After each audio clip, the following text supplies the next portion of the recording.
O arcabouço fiscal, o marco fiscal, é o determinante da capacidade de gasto do governo federal. Então, a capacidade que o governo terá de fazer investimentos em infraestrutura e de fazer política social depende deste arcabouço fiscal, que veio para substituir o famigerado teto de gasto, a emenda constitucional 95. Agora, o governo Lula apresentou? Apresentou um novo regime fiscal que, na verdade, muda a forma do teto de gasto, mas não o conteúdo fundamental do teto de gasto. Porque qual é o espírito do teto de gasto? O que era o teto de gasto? Era muito mais do que uma política de ajuste fiscal.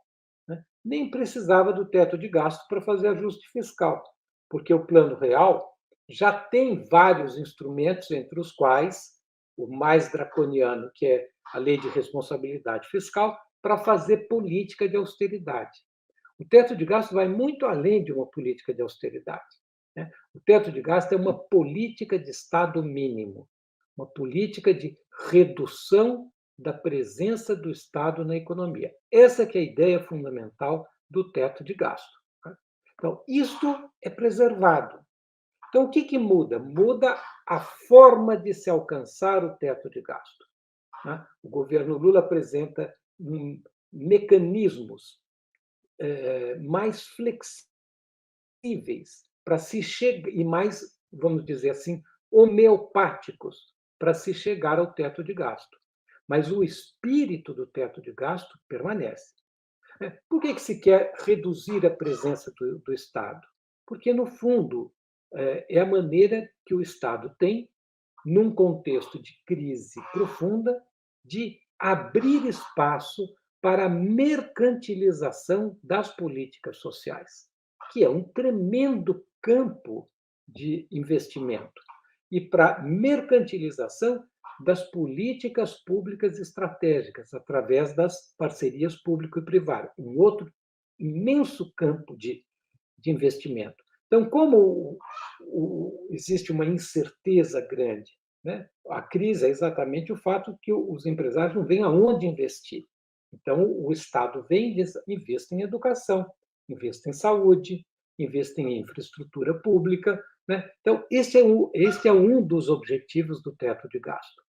E o segundo é garantir que o Estado arrecade e tenha condições de transformar esta arrecadação em pagamentos do serviço da dívida pública. Né?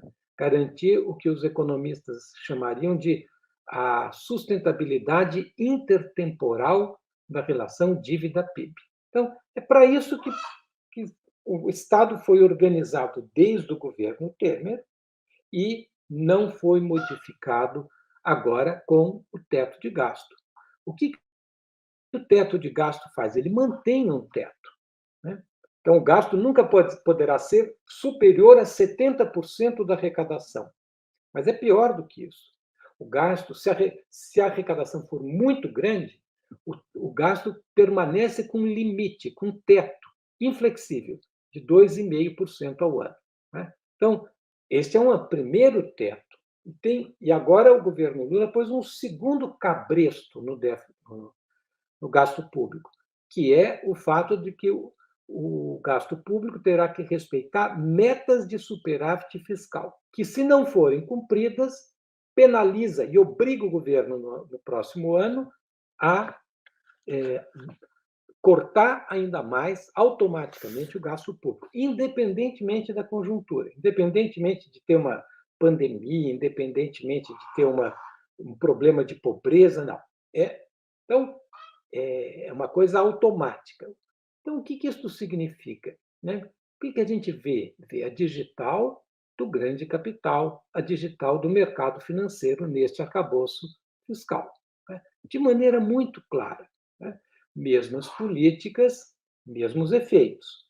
Então, qual é o resultado? O resultado disto é que o Estado brasileiro, o governo federal, permanecerá o tempo todo vivendo numa situação de asfixia financeira, sem dinheiro para fazer política pública. Mas se este marco fiscal existisse no primeiro e no segundo mandato do Lula, ele certamente não poderia ter feito aquilo que ele fez. Eu vou dar 3 projeções que foram feitas sobre o efeito deste arcabouço fiscal na economia brasileira. Então, o que os economistas fizeram? São 3 cálculos.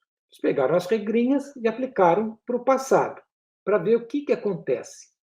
Na primeira simulação, feita pelo Felipe Salto, pelo Josué Pellegrin, eles pegaram o seguinte: se esta lei estivesse em vigência entre 2011 e 2022, o governo teria que ter um corte de gasto de 775 bilhões de reais. Isso dá 64 bilhões ao ano. Então, o governo teria que ter cortado o aumento do gasto público do governo federal em 40% no período. O João Sixu, que é um economista da UFRJ, fez o cálculo para o governo Lula, para 2003, 2010. O corte teria que ter sido de 1,350 trilhões de reais. Ou seja, o governo Lula teria que ter cortado 1,350 trilhões de reais. Se for pegar o período inteiro, 2003, 2022, como esses cortes vão em cascata, o corte de gasto público teria que ter sido de 9 trilhões. 9 trilhões de reais é quase um PIB brasileiro. O PIB brasileiro é de 9,9 trilhões. Então, você vê a dimensão, a truculência que é este arcabouço fiscal. Se você fala assim, arcabouço fiscal, bom, parece uma coisa razoável, né? Arcabouço. Não, é, na verdade, violentíssimo. É, na verdade, o que eu digo, um teto de gasto 2.0. Bom, o outro cálculo que foi feito, só para a gente ter uma noção de como eles convergem, é pelo David Descaches, que é um economista de Brasília, que atualmente assessora a bancada do PSOL. Ele fez o mesmo cálculo do João Sixu. Se este método, este mecanismo estivesse operando de 2003 a 2022, no cálculo dele, o corte seria um pouquinho menor, 8 trilhões. Claro, as diferenças das estimativas dependem de várias hipóteses, de vários dados que as pessoas pegaram. Ela não importa tanto pelo número absoluto em si, mas pela magnitude do corte que está implícito nessa política fiscal proposta pelo governo.